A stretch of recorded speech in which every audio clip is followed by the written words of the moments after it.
또 중요한 건 만들 능력도 없어요. 그러니까 여러분들이 그냥 보편적으로 사는 삶을 그냥 살아가시면 돼요.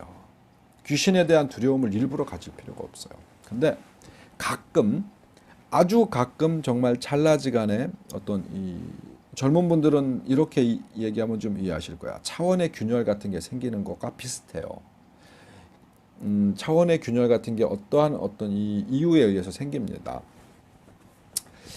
예전에 뭐 토요 미스테리 아니면 뭐 그 이야기 속으로 이런 걸 보면 거기서 이제 실제적으로 현대 과학자들 내지는 어떤 이 요즘 사람들이 귀신의 존재를 어떻게 파악을 하느냐 그러면 전파 측정기 그리고 뭐 이 지질파 측정기 이런 것들을 현대적 장비를 가지고 가죠. 그래서 우리 같은 사람들 영능력자들이 어느 그 뭐죠?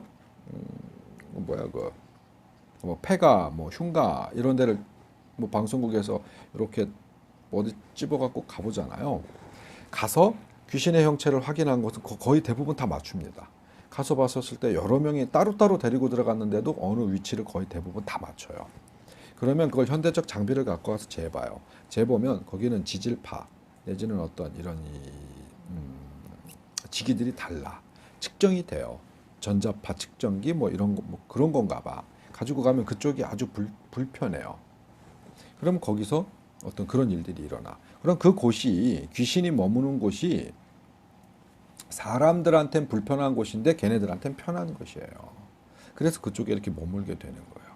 또 하나가 여러분 수맥은 뭐 워낙 많이 알려져 있으니까 수맥을 찾는 게 이게 엘로드잖아요. 이렇게 기역자로 꺾인 쇠작대기 엘로드 가지고 이렇게 찾잖아. 그거 아니면 펜턴트 뭐 그 목걸이 같은 거에다가 이렇게 밑에 뭘 걸어서 이렇게 냅두면 이렇게 지가 이렇게 돌아가잖아요.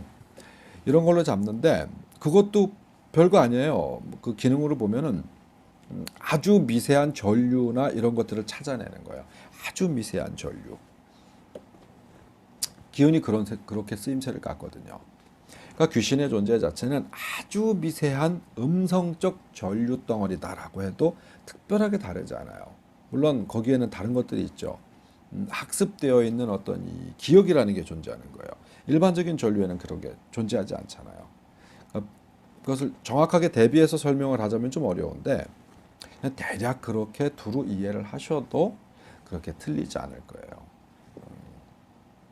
그러니까 귀신이라는 존재는 그렇게 이해하시면 대략적으로 별거 아니다. 근데 인지할 때가 있다라는 것, 그 설명을 드리는 거야. 내가 어딘가 걸어가는데 평상시에 가던 곳이야.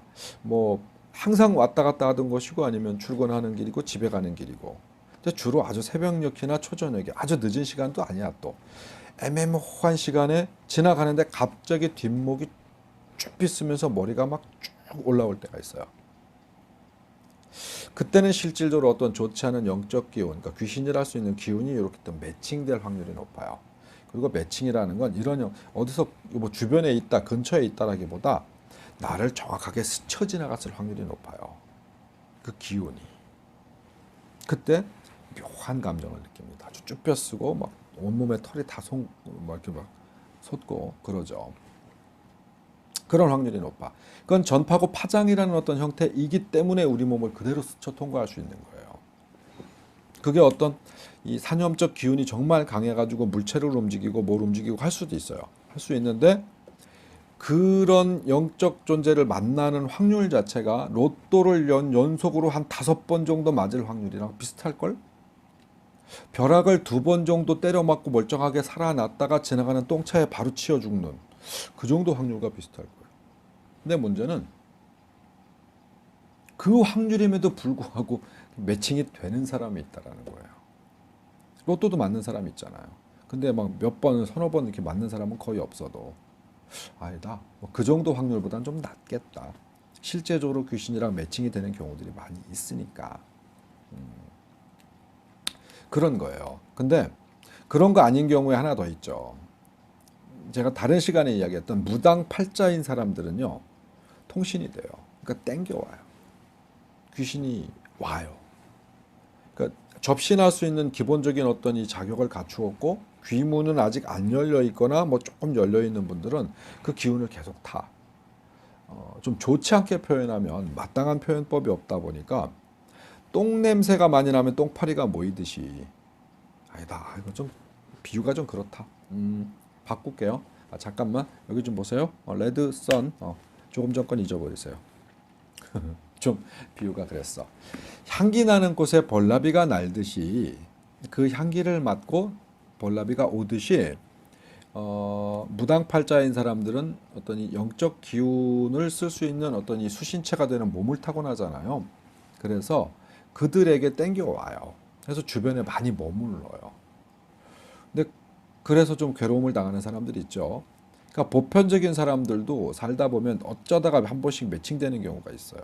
또 예전에 어떤 자료에서든가 우리도 그 어떤 몇몇 분들하고 실험을 해봤었는데 실험에 대한 어떤 이 결과는 못 만들었어요. 엑서사이즈가 너무 적었어요. 우리가 이 일반적으로 아침에 눈을 떠서 저녁에 잠을 잘 때까지 사회생활을 계속 하잖아요. 밖에 나가서 버스도 타고 지나가는 사람도 보고 뭔가를 하는데 우리가 눈으로 보는 사람들 중에 보통 2, 3%는 살아있는 생명이 아닐 수 있는 확률이 있다. 실제로 그런 확률이 있어요. 우리는 그냥 사람인 줄 알고 봤어요. 근데 사람이 아닐 수 있었어요. 그런 경우들이 종종 생깁니다. 뭐 확인하진 않았으니까 자기가 직접 모르는 거예요. 그럼 귀신이 있는 곳에서 또 다른 어떤 뭔가 좀 다른 게 뭐가 있느냐 그러면 실제로 어떤 좀 이 센서가 좀 정밀한 장치를 가지고 보면 온도가 떨어져요. 귀신이 머무는 곳에서는 아주 미세하지만 온도가 떨어져요. 그리고 사람이 무당 지금 이 혹시 이 영상을 보시는 분 중에 영신제자 무당들이 보시면 바로 느낄 거예요. 그렇죠? 접신 전에는 몸이 차가워져요. 그러니까 귀신이란 존재나 우리가 신이라는 존재나 우리 몸에 받기 위해서는 이 형식이 같기 때문에 우리 몸의 온도가 떨어집니다. 그래서 몸이 약간 차져요. 그래야 접신 상태가 이루어져요. 뜨뜻할 때는 안 돼요. 왜 그 우리 몸은 따뜻하고 머리는 시원해야 건강하다고 그러잖아요. 근데 어떤 접신 상태, 트랜스 상태가 됐었을 때는 몸의 온도도 떨어집니다. 그래야 접신이 되는 어떤 그런 현상들이 있어요. 그래서 영이 존재하는 곳에서는 온도가 좀 떨어진다. 아주 미세하나마. 근데 그걸 감지하는 사람들이 있어요. 일반인 중에서 어떤 그 미세한 온도 차이를 느끼는 사람이 있어요. 근데 궁극적으로 보면 온도 차이를 느꼈다기보다 영체의 기운을 느꼈다라고 하는 게 옳을 거예요. 그러니까 그런 정도의 트랜스가 잘 되는 어떤 이 그런 육체적 어떤 이 영적 정신적 사고를 갖고 있는 사람들은요 반드시 둘 중에 하나 선택하셔야 돼요. 그거 아니면 엑서사이즈가 하나 더 있긴 해요. 무시하고 살면 돼요. 무시하고 살면 자기 인생 사라집니다. 근데 반응을 조금이라도 하면은 그때부터 잘못되는 거예요. 그 순간부터. 그런 사람들은 진짜 이 귀문이나 이 영체들을 접근하지 못하도록 하는 굿이 있어. 그런 방법이 있어. 그러니까 기운을 둘러 쳐놓는 거야. 그러니까 어떤 분들은 누름굿이라고 얘기하지만 진짜 제대로 알고 누름굿이라고 표현하시는 무당은 아직 제대로 못 봤어. 그런 형태의 누름이 아니에요. 없앨 수 없어요. 어차피 타고난 건데 없앨 수 없어. 그걸 이 기운을 둘러 쳐놔서 나도 못 느끼고 상대도 나를 못 느끼게 만들어 놓은 어떤 이런 기운의 기운을 커버시키는 거예요. 이런 방법이 있고 아니면 풀어내는 거예요. 그냥 풀어내서 소위 이야기하는 무당하는 거예요. 무당이 되는 겁니다. 그런 어떤 영매 체질을 갖고 있는 사람이 아니라면 매칭될 확률은 적지만 그래도 영체를 느낄 수 있는 건 많다. 뭔가 누군가가 내 눈앞에 있어서 귀신에 대한 것들을 또 다른 뭔가 여러 가지 질문을 해준다면 제가 좀 거기에 빗대서 이야기해 줄 게 많을 텐데 저 혼자 이야기를 하다 보니까 제가 알고 있는 어떤 귀신은 되게 단편적이거든요. 그리고 별것도 아니에요. 우리 삶에 그다지 영향을 못 끼쳐요. 우리가 그들 삶에 영향을 끼치죠. 불편함을 만들죠.